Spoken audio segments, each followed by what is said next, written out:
Anuhin. O ito, yung sunod, mga kababayan, panghuli na natin itong pag-uusapan. Ito po mga kababayan, Marcoleta. Sabi ko nga sa inyo mga kababayan, si Marcoleta ngayon, tinulungan ni PBBM. Kanina pinakita ko sa inyo na inabot nga ni PBBM daw sa kanya ang USB. Inabot ni PBBM sa kanya ang USB na may lamang ebidensya at listahan, no, ng mga corrupt officials, no, either politician, contractor, engineer. So sinabi ni Marcoleta. Kaya ngayon mga kababayan, hinarang ito si Marcoleta ni Kiko Pangilinan. Kaya binanatan ni Marcoleta si Kiko Pangilinan at si Tito Sen. Si Lacson. Kasi daw pabida din daw itong si Lacson, marami daw alam. Kadalasan naman mga kababayan, itong si Lacson, malalaman niya talaga kung saan napunta itong mga pundo. Kasi senador siya noon tapos senador siya ulit ngayon. Eto mga kababayan, pakinggan ninyo ha. Si Marcoleta, binanatan si Kiko Pangilinan, at si Senador Ping Lacson. Kilala mo na kasi ako? Hindi ko kilala, ang alam ko lang si Ko. Binanatan ni Senador Rodante Marcoleta ang dalawang kapwa nito senador hinggil sa usapin ng investigasyon sa maanumalyang flood control projects. Hinira rin ng senador ang ilang broadcaster na tila minamaliit ang ginagawang investigasyon ng Kongreso. Narito ang Agenda Weekend Report ni Hannah T. Pinapanindigan talaga ni Marcoleta, no? Tila nabastusan si Senador Rodante Marcoleta sa panawagang bumuo ng isang independent investigative body para tutukan ang anomalya sa flood control projects. Nako! Sa isang panayam, sinabi ni Marcoleta na ayaw niyang iniinsulto siya at dapat magpakitang gilas umano si Senator Kiko Pangilinan kung Nako! gusto siyang palitan. Nako! Una kasing sinuportahan ni Pangilinan ang pagbuo ng isang independent body na tututok sa probe. Isinusulong niyang pangunahan ito ni dating DPWH Secretary Rogelio Singson at dating Ombudsman Conchita Carpio Morales. Ani Pangilinan, dapat ang susunodin na Ombudsman susunod sa marching orders ni Pangulong Bongbong Marcos at hahabulin ng mga sangkot sa anomalya. Namala ni Marcos. Sagot ni Marcoleta, dapat daw, sabi ni Kiko Pangilinan, ombudsman, iimbestigahan itong tawag dito, mga flood control issues at mga korupsyon sa ating bansa. Ngayon, ang sagot ni Marcoleta, wala siyang tiwala sa ombudsman. Bakit? Leta, katakot-takot umano ang korupsyon sa ombudsman. Kita nyo? Katakot-takot ang korupsyon sa ombudsman. Bakit ombudsman pa ang mag-iimbestiga? Bakit hindi ka bubuo ng Anti-Corruption Task Force? Kita ninyo mga kababayan. Sabi ko sa inyo, sumuporta talaga si Marcoleta kay PBBM. Once na binigyan ka ng tiwala ng presidente, gawin mo yan. Lubos-lubusin mo yan. Binigyan ka ng USB. Kasi may tiwala siya sa'yo. Kaya mismo si Marcoleta nagsabi, bakit ombudsman ang mag-imbestiga dyan? Katakot-takot din naman ang korupsyon dyan sa ombudsman. At bukod dyan, mapapahiran pa daw ng kulay dilaw itong investigasyon. Bakit? Kasi si Bam Aquino nakatanggap din, kung naalala ninyo. Kung kulay ang pag-uusapan, mababahira ng dilaw ang investigasyon. Matatanda ang naglingkod sa termino ni dating Pangulong Noynoy Aquino, sina Sison at Carpio Morales. Reaksyon ni Pangilinan, tila barking at the wrong tree ang kapwa senador. Hindi rin niya pipigilan si Senador Marcoleta at hindi rin daw sila pwedeng pigilan. Hindi lang si Pangilinan ang binaltahan ni Marcoleta. Kasunod ng first Senate hearing ng Blue Ribbon Committee, maging ang bombshell privilege speech ni Senator Ping Lacson, tungkol sa dahan. Ani Marcoleta, mukhang nagpapasikat umano ang senador. Agarang sagot ni Lacson, ayaw niya ng away. Pero handa siyang gawin ito kung aawayin sila ni Marcoleta. Kita ninyo mga kababayan, kung ako papipiliin, mas tiwala ako kay Lacson. Kay Marcoleta ngayon wala pa Actually kay Marcoleta ngayon sa 100%, mga 20% lang. May tiwala ako, 80% wala. Bakit? Si Lacson kasi pinapangalanan diretsyo. Kung maghahanap man sila ng investigative body, no? Kunin ninyo si Lacson. Kung bubuo kayo ng Anti-Corruption Task Force, isalin nyo si Lacson. Bakit? Si Lacson mismo, kung hindi totoo yung mga sinasabi niya na sangkot si ganito, sangkot si ganyan, di sana pinaila na ng kaso yan. Bakit ni isa sa mga binigkas ni Lacson tikom ang bibig? Sige nga.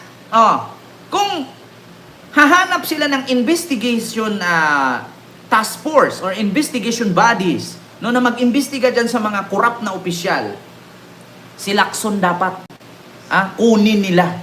Bakit, mga kababayan? Kita nyo naman, lahat ng binigkas ni Lacson, hindi, tingnan nyo, yung district engineer na si Alcantara sa Bulacan, anong nangyari? Tikom bibig. Nagsalita pa patungkol kay Joel Villanueva. Si Joel Villanueva, dinawit niya, kapatid ni Joel Villanueva. May aksyon? Wala, kasi totoo Di ba? Di ko lang din alam kay Marcoleta, baka gusto ni Marcoleta na siya muna. Ang problema lang kasi mga kababayan, naunahan siya ni Lacson. Mas may tiwala ako kay Lacson kaysa kay Marcoleta. Sa 100%, 20% pa lang ako kay Marcoleta. Pero, kay Lacson, sa 100%, 90. May 10 lang ako hindi. Bakit? Sa 100% na tiwala kay Lacson, 90% lang. Bakit kulang ng 10? Alam na pala niya na may mga ganyang ba't hindi nila kinakasuhan? Diba? Actually, Ma'am Arlene Moroliano, napipikon si Marcoleta kasi napapangunahan siya. Kasi kung tutuusin, si Lacson kasi, nag-iimbestiga na, investigador yan hindi natin masisi si Lacson kung magaling siya mag-imbestiga patungkol sa mga corruption na yan. Kasi investigador yan. Diba? Kaya nga naging senador yan kasi sa pagiging investigador na walang palya. Kaya siya nagiging ganyan kasi nga lahat ng pag-iimbestiga niya totoo. Kasi kung hindi totoo yung binagbibigkas niya patungkol sa mga kontraktor na yan na ganito ang natanggap, ganun ang natanggap, bakit wala man lang reaksyon yung mga kontraktor? Kasi totoo. Di ba? Ang problema lang kasi kay Marcoleta, naaangasan siya ni Lacson. Kaya sabi niya, pabida-bida daw si Lacson. Hindi pabida yan. Kung ako sa'yo, Senador Marcoleta, suportahan mo si Lacson. Bakit? Kasi lahat ng sinabi ni Lacson dun sa 100%, 90% totoo. 10% kulang, bakit? Totoo pala, ba't hindi kinasuhan? Kaya, di ba? Kasuhan nyo na agad kung meron kayong ganyan. Mahirap lang kasi dyan sa Senado, mga kababayan. Kaya ngayon nag-aaway-away ito si Marcoleta, si Lacson at si Kiko Pangilinan. Hindi sila magkakasundo. Kasi bakit? Si Lacson gusto niya unity. Si Marcoleta gusto niya siya lang. Si Kiko naman gusto niya kulay. Kaya alam nyo, kung magkakaisa kayo dyan, magsanib-pwersa kayo, gaganda yung Senado. Ang problema lang kasi ang tataas ng ihi ninyo, hindi naman yan tatayo kasi may mga edad na kayo. Niya? Kaya nagkakaganyan. Kanya-kanya kayo palakasan, kanya-kanya kayong pabidahan. Yung dapat yung kaalaman ni Lacson, kaalaman ni Marcoleta, kaalaman ni Pangilinan, dapat sanib-pwersa para masugbo ninyo yung korupsyon. Hindi. Pag si Lacson nakadiskubre na kurakot, kakampihan ni ganito. Kasi kaalyado niya. Di ba yan ang mahirap? Sa Senado, maskin sa Kongreso, ganyan. Kahit namang saang sangay ng gobyerno, ganyan Kita ninyo, mga kababayan? Si Lacson, nabisto lahat ng kurakot. Kung nakita ni Marcoleta nakakampi niya yung isa, siyempre, sasabihin niya, pabida to. Kasi nakuha yung niya kaibigan niya Baka, kaibigan nga. So yun, mga kababayan. Kung magsanib-pwersa kayo dyan, di, tapos. Wala kanya-kanya kayong pasikat. Kasi, ang taas kasi ng mga pangarap ninyo, gusto niyo magpresidente. Tapos, para kayong si Amy Marcos, nahihirapan maging Magic 12. Di ba? Yun lang yun. Di ba? Diyos mio Marimar. Alam ko mga DDS, bobo kayo. Pero hindi kayo bungol. Di ba? Ang lalaki ng tainga ninyo, ang lalaki ng mata ninyo, hindi kayo bungol, hindi kayo bulag, pero bobo kayo. Kita nyo, mga kababayan, nagbabanatan si Marcoleta, binanatan si Lacson kasi pabida, naunahan siya. Oh, si Kiko naman binanatan kasi gusto ni Kiko ombudsman. So, mawawalan kasi ng power si Marcoleta eh. Kasi siya nga ang tinalaga dyan na Senate Blue Ribbon Chairperson, mag-imbestiga sa katiwalian. So, bakit dadalhin pa daw doon sa ombudsman? Eh, ang sabi naman ni Marcoleta, ombudsman ka, katakot-takot din yung nakawan dyan sa ombudsman, corruption dyan sa ombudsman. Kaya yun lang, mga kababayan. Hindi ko na masyadong habaan na kasi maghabaan ko pa ito. Marami na namang DDS masaktan dyan. Paglilinaw ni Lacson, hindi naman nila minamaliit ang komite. Isang broadcaster pa ang binanatan ni Marcoleta na nagsabi na naglolokohan lang sa Kongreso na nagpahayag ng galit sa DPWH pero hindi. Sa totoo lang mga kababayan, naglulukuhan lang naman talaga kayo dyan. Andyan na si Lacson, no? Pinangalanan na lahat ni Lacson. May source si Lacson, may intel si Lacson, may radar si Lacson. Suportahan nyo. Hindi natin masisi si Lacson kung ganyan siya, nabibisto niya yung mga corruption dyan at mga katiwalian dyan kasi investigador yan. At saka mayroon siyang makinarya. Senador yan may power siya na mag-imbestiga. Kasalanan ba natin na may pangpasahod si Lacson sa tauhan niya para imbestigahan yung mga kurakot? Hindi na natin kasalanan yan. Di ba? Ang mahirap lang kasi sa inyo dyan, pataasan kayo ng ihi. Hindi naman na tumatayo yan kasi mga matatanda na kayo. Magtulungan kayo. Kung ano man ang kaalaman ni Lacson, suportahan ninyo. Kung ano man kaalaman ni Marcoleta, suportahan ninyo. Kung ano man kaalaman ni, tawag dito, Kiko Pangilinan, magkaisa kayo.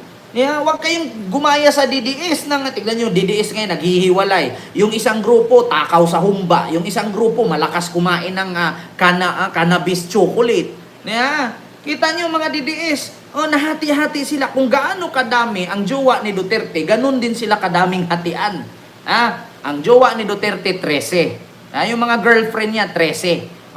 So ang DDS nahati din sa 13. Yung kabila, matatakaw sa humba. Yung kabila matatakaw sa cannabis chocolate. Yung kabila naman puro solicitation. Yung kabila naman hindi naliligo yung mga vlogger. Yung kabila naman todo plastikan na vlogging. Yung kabila naman bayaran ng China. Kita ninyo? Kung magkaisa kayo, alam ko naman na lahat kayo bobo pero hindi kayo bungol. Mga DDS. Kita nyo yan? Kanya-kanya kayong ekstrahan dyan. Tingnan nyo, may DDS dito nag-comment sa ating live. Yung isa, iba ang nireklamo. Yung isa, iba rin ang nireklamo. Kasi hindi sila magkakasundo. Sa sobrang kadami nilang bobo, kanya-kanya na silang isip. Kung gaano kadami ang jowa ni Digong, ganun din sila kadami, nahahati-hati sila. Kita niyo, susuporya the best president, pero nabulok sa kulungan. Kita ninyo yan, mga DDS? Sa sobrang dami ninyo, hindi kayo magkaintindihan kasi puro kayo bobo. Alam niyo mga DDS, tignan nyo. Yung isa, iba ang reklamo dito sa comment. Yung isa, iba din ang reklamo. Pero parehong DDS yan, mga bobo. Kita nyo yan? Kita nyo? Dapat magkaisa kayo. Bakit? Kunti na nga lang kayo, nag-aaway-away pa kayo. Putang ina nyo. Di ba? Kita nyo mga DDS, hindi na nga kayo umabot 1,000,000, nag-aaway-away pa kayo. Putang ina. Di ba, Ma'am Silpa Glory, may galang shout out po. Kita ninyo? Kunti na nga lang kayo, nag-aaway-away pa kayo. Tapos hinahati-hati nyo pa. Tignan mo, yung isa mamatay ka rin. Mas mauna si Digong. Hindi na nga makapaglulo eh. Yung kabilang grupo ni Roque, matakaw sa humba. Yung grupo ni Maharlika, puro chismosa. Yung grupo naman ni Alputera, matakaw sa cannabis chocolate. Sa madaling salita, chocolate na may halong marijuana. Yung grupo naman ni Sara, puro travel. Yung grupo naman doon nila, nila Joey Cruz, hindi naliligo. Yung grupo naman doon ni, tawag dito, ni Sas Rugando, mga matatalino pero nagtatago sa China. Nakita niyo yan? Kanya-kanya kayong grupo. Di ba? Magkaisa kayo, Kunti na nga lang kayo, nag-aaway-away pa kayo, pareho naman kayong bobo. Oh, tapos ang lakas ng loob tawaging Tatay Digong, pero hindi nila kamukha si Sara. Tangina, kita ninyo? Tawag Tatay Digong, Tatay Digong. Tapos hindi nila kamukha si Sara. Tapos minsan ibang DDS dyan, yung umbok lang ng burat ni Basti ang pinupunta nila. Totoo yan. Kadalasan sa mga DDS dyan sa Netherlands, ang tatanda na mga malilibog.